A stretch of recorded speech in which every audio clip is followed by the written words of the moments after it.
자, 오늘 스가랴 말씀 2장 말씀을 읽었는데요. 전체적인 설명을 한번 드려보겠습니다.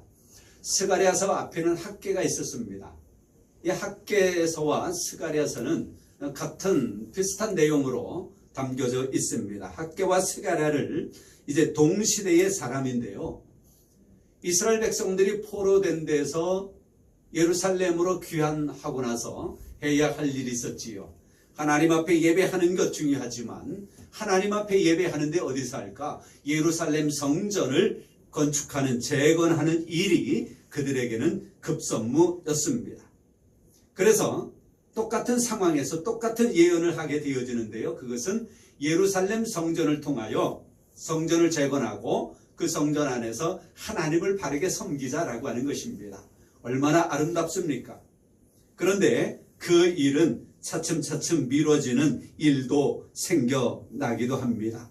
그런 가운데서 스룹바벨, 여호수아 그들이 그 땅의 백성들을 강화시키고 동시에 그들에게 다가올 회복과 하나님의 영광, 이스라엘의 번영을 예언하면서 백성들을 성전 건축하는 일에 촉구시켜놓고 있는 것입니다.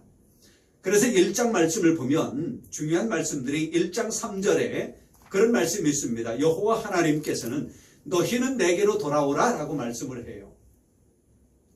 이스라엘 백성들이 포로된 데서 예루살렘으로 왔지만 진정으로 하나님께서 너희는 내게로 돌아오라고 하는 것은 너희의 몸만 돌아오는 것이 아니라 너희의 영, 너희의 심령을 내게로 바치라, 내게로 오라 라고 하는 그런 말씀인 것입니다. 그렇게 호소하고 있는 거예요. 너희는 내게로 돌아오라. 여러분들 여기에 몸은 와 있지만 여러분의 온 몸을, 영과 혼과 몸을 하나님께 드릴 수 있기를 바랍니다. 그렇게 오기를 하나님이 원하고 계시는 거예요. 그리고 또 뒤에 더 이어지는 말씀에 보면 그런 말씀이 있어요. 너희는 5절에 너희 조상들이 어디 있느냐, 또 너희 선지자들이 영원히 살겠느냐라고 하는 말씀이 있어요. 이건 뭐냐? 여호와 하나님의 말씀을 청종하지 않았던 이 종교 지도자들, 너희의 선조들, 그들을 본받지 마라, 그들을 따르지 마라 라고 하는 거예요. 왜? 그들이 하나님을 바로 섬기는 일에 게을리했기 때문에 바벨론의 아수르의 포로로 잡혀가고 말았잖아요. 그러니 그런 그 조상들, 그런 종교 지도자들, 그런 선지자들 따르지 마라. 그러면 누구를 따라요? 너희는 나를 찾으라, 내게로 돌아오라. 여호와 하나님. 그게 본질인 거예요. 그게 우리의 신앙의 본질인 거예요.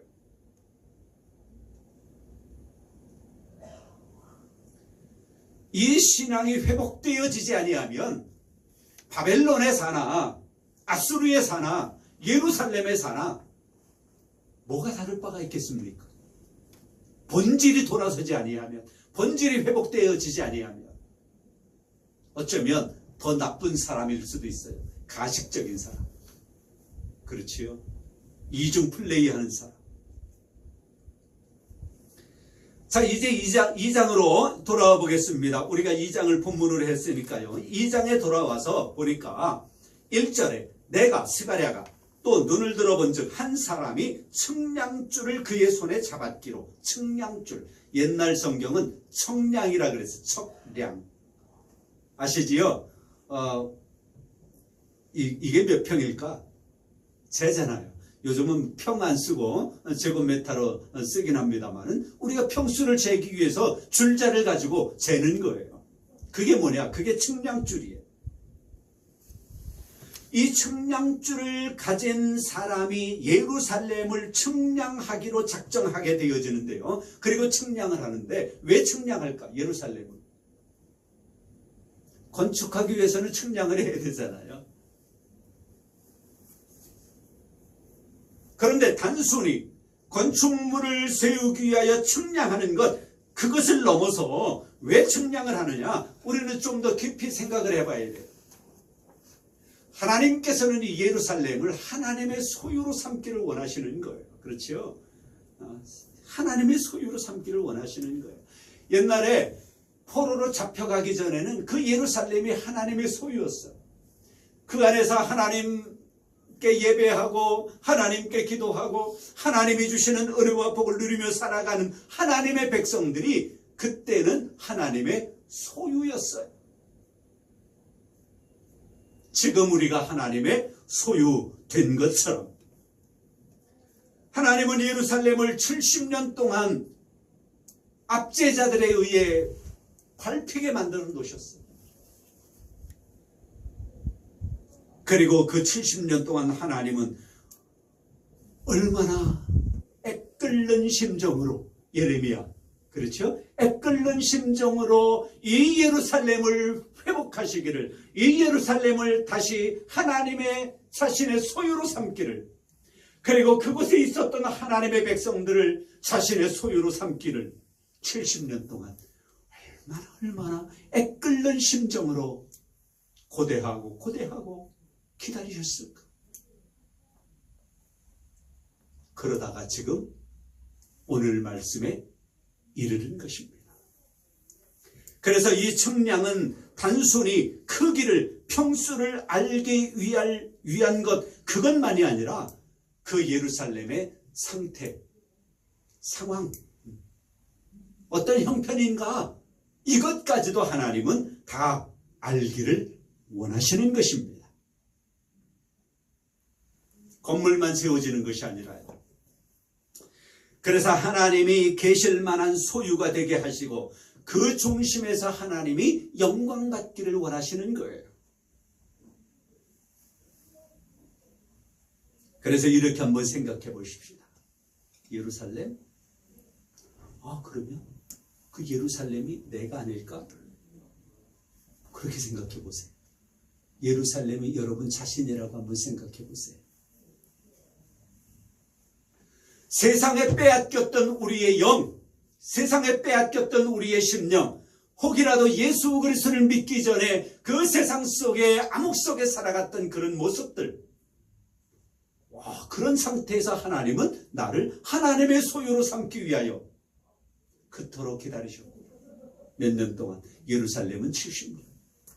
여러분의 인생 가운데서는 예수님을 믿기 전에 그 년수, 혹시라도 예수님을 믿는 가운데서도 나는 지금 세상 가운데 있어라고 생각하던 그 시기 동안 하나님은 여러분들을, 우리를 하나님의 소유로 다시금 회복하시기 위하여 예레미야 애끓는 심정으로 기대하고 고대하고 궁리하고 그러셨을 것이라고 하는 것입니다. 그래서 예루살렘은 나는 예루살렘. 고린도서에 말씀하시잖아요. 너희가 하나님의 성전인 것과 하나님의 성령이 너희 안에 거하시는 것을 알지 못하느냐. 내가 성전이래요. 내가 성전이래요. 내가 하나님의 집이래요.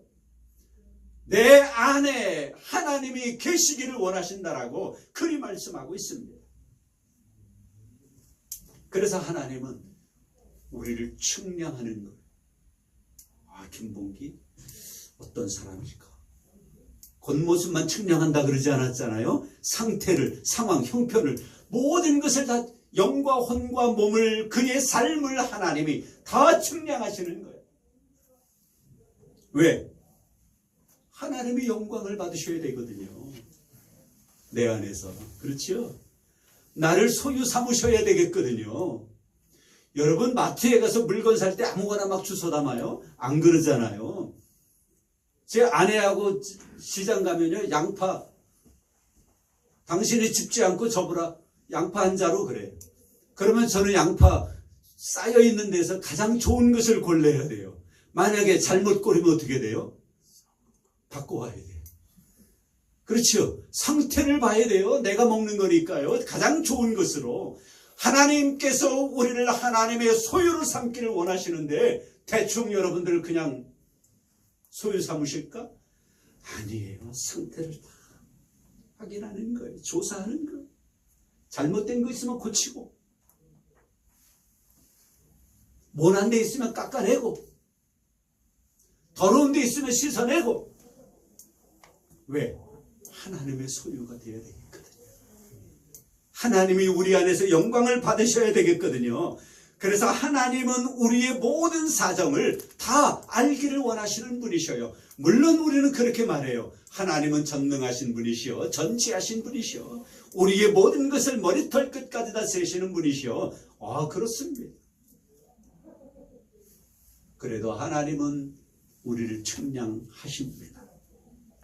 그러니 우리는 예루살렘으로서 하나님의 성전으로서 하나님의 측량하심을 받아서 하나님께 합당한 사람, 합당한 신앙인이 되어야 하는 것입니다. 그럴 때 하나님은 우리의 불성곽이 되어주신다라고 말씀하고 있어요. 보세요. 4절 5절 말씀해 보니까 4절에 이르되 너는 달려가서 그 소년에게 말하여 이르기를 예루살렘은 그 가운데 사람과 가축이 많으므로 성곽 없는 성읍이 될 것이라 하라. 5절 다 같이 여호와의 말씀에 내가 불로 둘러싼 성곽이 되며 그 가운데서 영광이 되리라. 할렐루야. 불성곽이 되어주시겠대. 결국 하나님은 예루살렘 성 가운데 계시면서 영광을 받으시고 불성곽이 되어서 성곽이 없어도 돼. 왜? 하나님이 불성곽인데. 그래서 거기에서 영광을 받으시고 그 안에서 모든 백성들 개인 한 사람 한 사람에게 영광이 되기를 하나님은 원하고 계시는 것입니다. 4절과 5절 말씀에도 얼마나 은혜되는 말씀인지 몰라요. 4절의 말씀은 그렇게 말해요. 너는 달려가서 소년에게 말하여 이르기를 예루살렘은 그 가운데 사람과 가축이 많으므로 성곽 없는 성읍이 될 것이다. 그래. 이건 무슨 말씀이냐? 이 말은 예루살렘 성벽의 경계선이 확장되어져 가는 거. 확장. 경계선이 없어요. 확장되어져 가는 거예요. 어디까지인지 알 수 없을 정도로. 그런데 거기에 사람과 가축이 많은 거예요. 사람과 가축이 많으므로 성곽 없는 성읍이 될 것이래. 성곽이 없어도 돼. 5절의 말씀에 여호와께서 친히 불로 둘러싼 성곽이 되신다라고 말씀하고 있습니다. 그래서 이 말씀은 무엇이냐? 예루살렘의 확장과 번영을 약속해주는 예언의 말씀이에요. 앞으로 이렇게 예루살렘을 확장시켜주고 번영하게 해줄 것이다. 그리고는 하나님이 불성곽이 되신다 그랬잖아요. 보호해 주시고 하나님이 함께 해주시고 역사해 주시고 은혜를 베풀어 주시고 그렇게 해주시겠다는 거예요. 그리고 그 가운데서 영광이 되리라고 말씀을 해요. 미래의 약속과 하나님의 영광이 있을 것이라고 성경은 말씀하고 있습니다. 여러분 모두에게 이런 은혜가 있기를 바랍니다. 여러분의 모든 지경이 확장되고 번영되어지는 은혜가 있기를 바랍니다. 우리 하나님께서 여러분을 불성곽이 되셔서 지켜주시고 보호해주시고 역사해주시고 은혜 베풀어 주시기를 축복합니다. 여러분의 미래가 이렇게 확장되어지고 이 미래가 하나님 앞에 영광되는 삶이 되기를 주님의 이름으로 축복합니다. 여러분뿐만이 아니라 여러분의 남편, 여러분의 아내, 여러분의 자녀들, 여러분의 부모님, 여러분들이 기도하고 있는 모든 사람들에게 확장되고 번영되는 은혜가 하나님이 불성곽이 되어주셔서 지켜주시고 보호해주시는 은혜가 미래가 찬란한 영광이 또 하나님께서 영광 받으시는 일이 여러분 모두에게 여러분이 기도하는 모두에게 함께하기를 우리 주님의 이름으로 축복합니다.